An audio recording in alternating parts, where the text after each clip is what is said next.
এনটিভিতে প্রচারিত জনপ্রিয় প্রতিযোগিতামূলক অনুষ্ঠান পিএইচপি কুরআনের আলোয় ২০১৬ সালে অংশগ্রহণকারী ১০ বছরের হাফেজ ইয়াকুব হোসেন তাজ দেশের গণ্ডি পেরিয়ে সুনাম অর্জন করেছেন বহির্বিশ্বেও।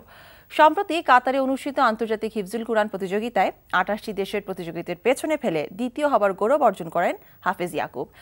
এর আগে সৌদি আরবে একই প্রতিযোগিতায় অংশগ্রহণকারী ৯৬টি দেশের মধ্যে অর্জন করেন পঞ্চম স্থান। ভবিষ্যতেও এই সম্মান ধরে রাখার জন্য শুভকামনা জানান এনটিভি চেয়ারম্যান ও ব্যবস্থাপনা পরিচালক আলহাজ মোহাম্মদ মোসাদ্দেক আলী। সাফল্যের জন্য এনটিভির প্রতি কৃতজ্ঞতা প্রকাশ করে দেশবাসীর কাছে দোয়া চেয়েছে হাফেজ ইয়াকুব।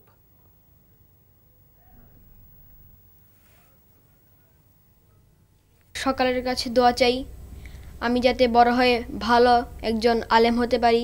আমার ওস্তাদের জন্য সবাই দোয়া করবেন। আর আমার বন্ধুদের উদ্দেশ্যে আমি একটি কথা বলতে চাই যে আমাদের পিএইচপি কুরআন আলো প্রতিযোগিতা কিছুদিনের মধ্যেই বাছাই শুরু হয়ে যাবে। তোমরা সবাই যোগাযোগ করো, ভালো করো, আমার থেকেও ভালো করো, সবাই আমার জন্য দোয়া করো, ভালো থাকো।